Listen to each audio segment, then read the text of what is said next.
So ayun nga mga kamoto, dito tayo ngayon sa Islex at pupunta tayong Laguna. At yun nga ay sa Los Baños mismo. At yun nga, full tank tayo kanina. So hanggang ngayon full tank naman pa rin. So update ko na lang kayo pag nandun tayo mismo sa UP Los Baños kung ilan yung nabawas.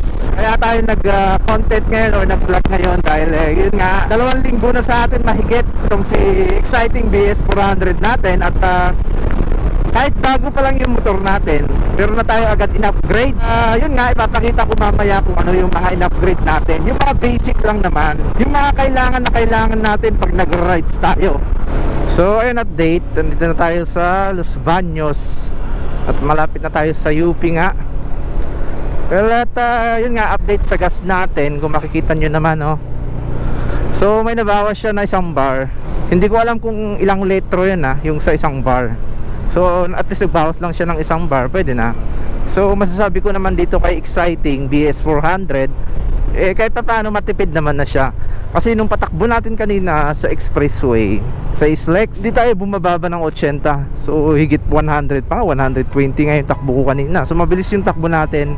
So ayun, malapit na tayo sa loob. At yun nga, i-update ko na kung ano yung mga in-upgrade natin.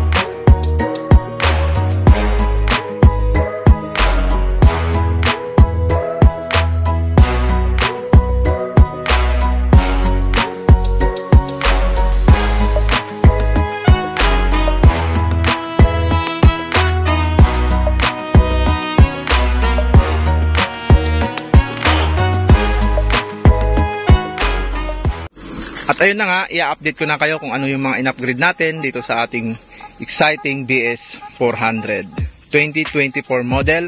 So ayun, umpisahan natin ngayon sa ilaw. So ito po yung ilaw, nakikita nyo ngayon. At ang kanyang bracket po is si RM bracket. Yan po. So naglagay tayo ng mini driving light dito. 60 watts po to na Pamela brand. At ito po is laser gun. Ito rin yung mga switch nya. Ito yung switch ng laser gun. Yan.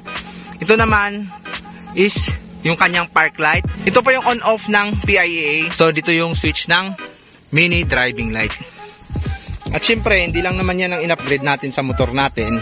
So nagpakabit tayo ng sticker mga kamoto. So itong sticker na to mga kamoto, ginaya lang po natin to sa Kymco Exciting BS 400 na limited edition. Ito po yung limited edition na Exciting BS 400. Yan, red po kasi yung mag. So mas maganda pa rin sa atin yung black. At syempre nagpakabit din tayo ng top box. Well, syempre importante to lalo kay OBR, lalo pag nasa expressway tayo. Dahil yun nga, nakakasandal siya na maayos. At syempre relax na relax siya. Bracket po nito is DC Monorack. Yan, ang bili po natin dito sa DC Monorack po is 3.5. In-order lang po natin yan sa Shopee. At ito naman top box natin is Duhan. So ito po ay hard plastic.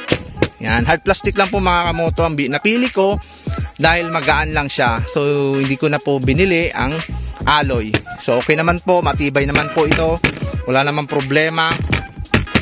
At nakita ko naman na magtatagal. Bumili rin tayo ng cellphone holder. Sa halagang 600 plus lang po ito. At ito pong bracket, in-order ko po sa Lazada. Stainless po ito. Subukan naman natin i-on yung laser gun. Tingnan natin sa harap.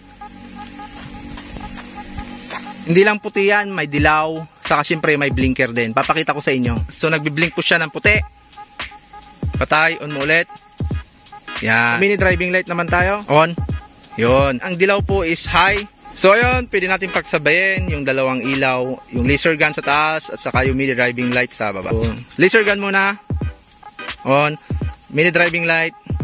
Yun. So ayun, pwede natin siyang pagsabayin.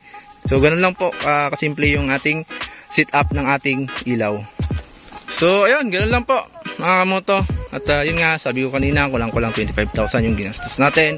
Kasama na yung installment at yung mga binili natin na accessories. So ayun, magandang tanghali mga boss. Nandito po tayo sa Angono Rizal, kaya Max Motobots. Item service na natin tong Kimco Exciting VS ng pamila 60 watts na mini driving lights.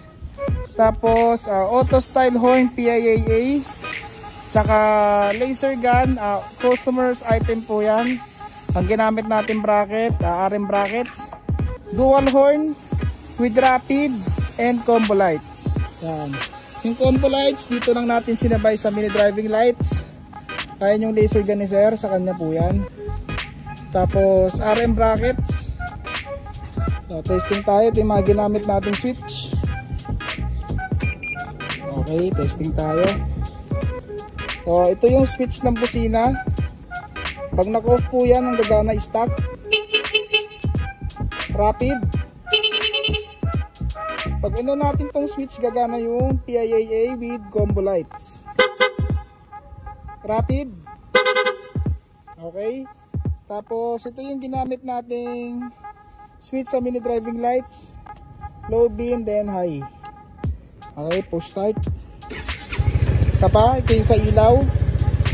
Tapos yung ilaw po niya may park light. So rapid.